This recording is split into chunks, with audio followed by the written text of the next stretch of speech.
طرف تو پیسے جمع کروا رہے ہو کہ مجھے نفع ہوگا، دوسری طرف وہ چیز جب خریدنے گئے تو اس میں آپ کی دی ہوئی رقم سے جو اس کی کاسٹ انکریز ہوئی، وہ کاسٹ اس نے اسی آئٹم کے اندر لگا دی ہے جس کو آپ ابھی پیمنٹ کر رہے ہیں. آپ تو وہیں کے وہیں کھڑے، پھر کہتے ہیں کہ پرچیزنگ پاور بڑھے. پرچیزنگ پاور نہیں بڑھ سکتا، نہیں بڑھ سکتا. اس انداز سے کیسے پرچیزنگ پاور بڑھے گا؟ میری بات موٹی بات کی ہے، سمجھ میں آنے والی بات ہے. جو ہماری قیمت بڑھ رہی ہے، اب ایک شخص کو پیسہ ہی کمانا ہے نا، خیر خواہی کے جذبے اخلاقیات کے حوالے سے کسی چیز کی سوچ نہیں ہے نا. پیسہ بنانا ہے، پیسہ بنانا ہے، پیسہ بنانا ہے. علمی مزید، علمی مزید. ایک انڈسٹری سے دو، دو سے تین، تین سے چار، چار سے پانچ. ہمارے ایک مشہور یہ جملہ ہے کہ دولت مند بنتا چلا جا رہا ہے، غریب غریب تر ہوتا چلا جا رہا ہے. اس کے اسباب کیا ہیں؟ اس کی کچھ بیسکس تو ہوں گی نا، اس کو غور تو کیجئے. آپ نے جو پیسہ لگایا، جو دگاتے میں ان کی بات کرتا ہوں، لیکن صرف سود ہی نہیں ہے، کیونکہ سارے کے سارے سود میں مبتلا نہیں ہے. دکاندار کتنے، یہ بن کباب کی ریڈی والا کون سا سود لیتا ہے؟ کپڑے کے ڈھیلے والا کون سا سود لیتا ہے؟ ہم دکاندار کون سا سود لیتا ہے؟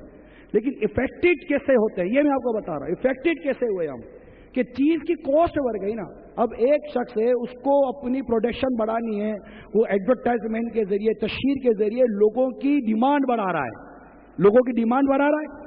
لوگوں کی ڈیمانڈ بڑھے گی، وہاں سے اس نے اپنی پروڈکشن بڑھانی ہے. پروڈکشن بڑھانے کے اس کے بعد سرمایہ نہیں ہے، سرمایہ پبلک سے نہیں لیا جا رہا، سرمایہ سودی ادارے سے لیا جا رہا ہے. جب سودی ادارہ سرمایہ دے رہا ہے، اب وہ سرمایہ چونکہ آپ سے مجھ سے لے کر اس نے دیا، اب وہی سرمایہ جو اس نے اپنے اس مال میں لگایا، اس میں جو سود پیمنٹ کرنا ہے، جو انٹرسٹ پیمنٹ کرنا ہے، ریٹ آف انٹرسٹ اس نے جو پیڈ کیا، اس نے اپنی کاسٹ میں اس کو پلس کر دیا. وہ چیز جب بننے کے بعد مارکیٹ میں آئے گی، ڈیفینیٹلی اس کی قیمت بڑھ چکی ہوگی. آپ کہیں گے میری قیمت خرید سے باہر ہے، 10% آپ کو وہاں سے نفع ملا ہے، 15% مہنگا مال خرید رہے ہو، اور اس سے تاجر کا نفع شامل ہے. آپ کی آمدنی 10 روپیہ رہ گئی یا 15 روپے کی چیز کیسے خریدیں گے؟ اس سے خریدار بھی گیا، دکاندار بھی گیا. دکاندار تو پہ پاؤں چڑھا گئی، سر پر سر ہاتھ رکھ کے بیٹھا ہوا، گاہک آئے گا، مال دے دوں میں نے 10 لاکھ کا، 20 لاکھ کا، 25 لاکھ کا مال دکان پہ ڈال کر میں بیٹھا ہوا، وہ خریدنے نہیں آ رہا. خریدنے آ رہا ہے، آپ سے پوچھتا ہے کتنے کا، تو آپ کہتے 100 روپے میٹر. وہ پریشان ہے، 100 روپے میٹر میں 700 روپے کا 600 روپے کا جوڑا کہاں سے بنائے گا؟ آپ نے کہا اتنے روپے کی چیز ہے، وہ سن کر چلا جاتا ہے. کتنے گاہک کے جو سن کر چلے گئے؟ کتنا کم طبقہ ہے جو آپ سے خرید رہا ہے. اچھا اب خرید رہا ہے تو اس کو ضرورت ہے 100 میٹر کی، اب وہ خرید رہا 50 میٹر ہے. آپ کی دکان کا گزارا، آپ کا مینٹیننس، آپ کا اوور ہیڈ، آپ کا کرایہ، یہ سب ملا کر آپ کو روز کا اتنا میٹر کپڑا بیچنا ہے. میں نے صرف ایک کپڑے والے کی بات کر رہا ہوں. اتنا میٹر آپ کو کپڑا بیچنا ہے. اب اتنا میٹر آپ کو کپڑا بیچنا ہے، اب جو خریدنے تو آئے گے کم، کیونکہ مہنگا ہو گیا. مہنگا ہوا کہ اس نے ایک تو مال زیادہ بنانا ہے، مال زیادہ بنانے کے لیے اس نے مزید پیسہ لینا ہے، مزید پیسہ لے کر اب اس نے مال زیادہ بنا کر ایک ساتھ سارا مال بکے گا نہیں، اس نے بہت سارا مال بنا کر اس کو اسٹوریج کرنا ہے. اگر سودی ادارے کے گودام لیتا ہے اسٹور کرنے کے لیے، اس کے اپنے گوداموں میں جگہ ہی نہیں ہے، اس کے کرایہ الگ بڑھے گا، اس کی ٹرانسپورٹیشن الگ لے دے گا، ٹرانسپورٹیشن کاسٹ اس پہ شامل ہوئی، کرایہ اس کا شامل ہوا، ویئر ہاؤس اس پہ شامل ہوگا، یا یہ ساری کاسٹ بڑھتے جب مارکیٹ میں آئے گی وہ قیمت خرید سے نکل جاتی ہے، قوت خرید سے نکل جاتی ہے وہ چیز.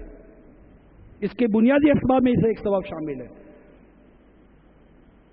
کیسے آئے گا مال؟ اب مطلب آپ یہ بتائیے کہ آپ اور میں بیٹھے رہیں، گھنٹوں بیٹھے رہے، مہینوں بیٹھے رہے، سر جوڑ کر کے کسی طرف کرائسس ختم ہو.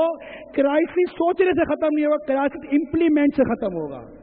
جب تک کچھ کریں گے نہیں ختم نہیں ہوگا. گرمی بہت ہو رہی ہے بھائی، پنکھا چلا لو. گرمی بہت ہو رہی ہے، پنکھا چلا لو. پنکھا چلاؤ گے تو گرمی ختم ہوگی بھائی. خالی کہنے سے پسینہ نہیں سوکھ جائے گا. موٹا کپڑا پہن کر کہتا پتلا کپڑا پہن لو بھائی، تھوڑا سا موسم صحیح ہو جائے گا. نہیں، میں موٹا ہی کپڑا پہنوں گا اور پھر بھی میرے کو گرمی نہیں ہونی چاہیے. میں سر دیوار پر ماروں گا، میرا سر نہیں پھٹنا چاہیے. یہ کیسے ہو سکتا ہے؟ How can possible?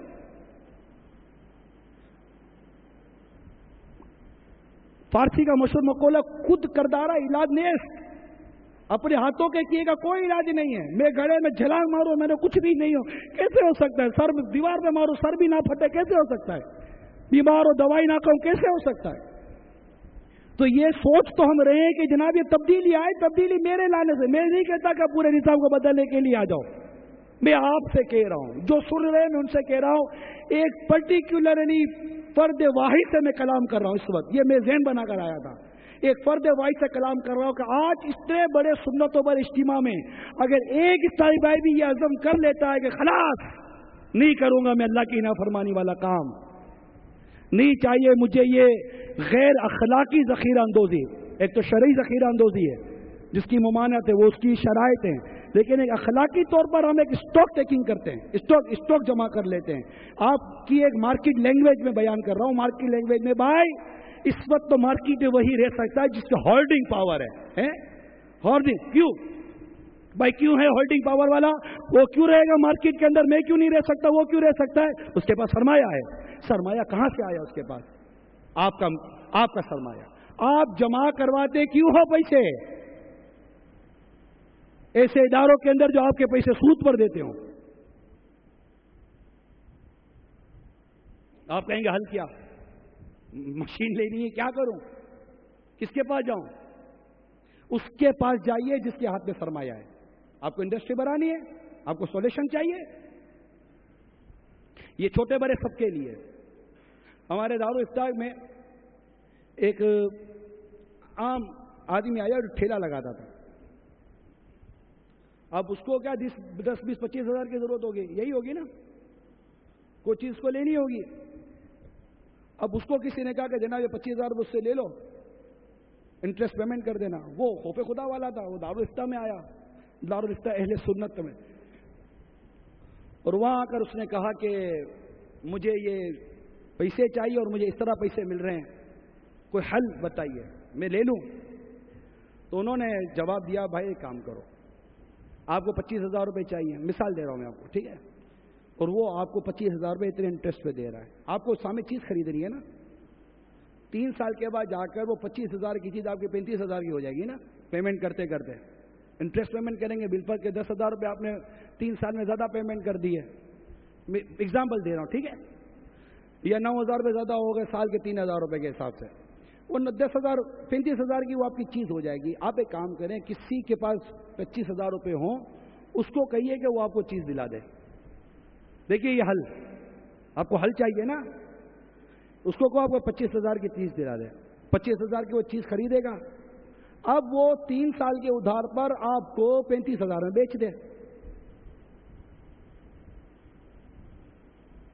آپ کو تو 3 سال میں پیمنٹ کرنی ہے نا، وہ 3 سال کے ادھار پر آپ کو 35,000 میں بیچ دے گا، تو آپ نے وہ چیز سے 35,000 میں خریدی ہے، 25,000 میں لے کر اس کو 10,000 روپے سود نہیں دیے، وہ چیز اس نے 35,000 میں آپ کو بیچ دی، کیونکہ قرضے ادھارا مال بیچے مہنگا بیچتے ہیں نا، ادھار مال تو مہنگا بیچا جاتا ہے، نہیں بیچا جاتا مارکیٹ کے اندر کہ بھائی کیش پر لوگے تو یہ چیز میری 10,000 روپے کی ہے، اور اگر آپ 1 مہینے کے بعد پیمنٹ کرو گے تو یہ چیز میری 12,000 روپے کی ہے، ٹھیک ہے، جائز ہے۔ 10,000 کی چیز تو ادھار بیچنی ہے تو یہ کہہ کر بیچ رہے ہیں نا آپ کے، یہ چیزیں 12,000 کی آپ کو بیچ رہا ہوں، اور وہ 1 مہینے کے ادھار پر 12,000 کی روپے کی چیز خرید کر آپ کو 12,000 روپے ہی دے رہا ہے۔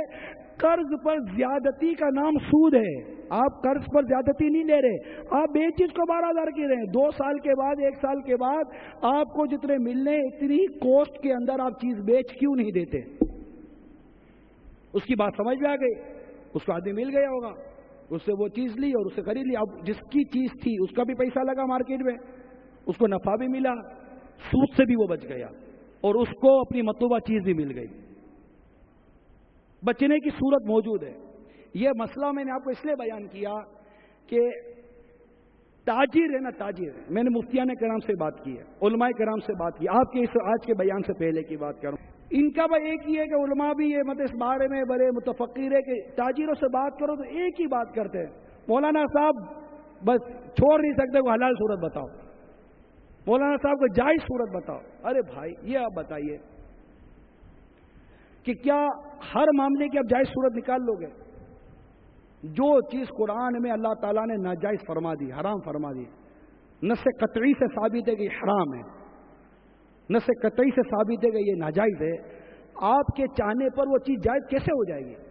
چند ایک میٹر آتے ہیں جو حالات اور معاملات کے تبدیلی کے بعد اس کو بحث کی جاتی ہے، اس کو مطلب اس کو تحقیق کی جاتی ہے، ہر چیز نہیں ہے۔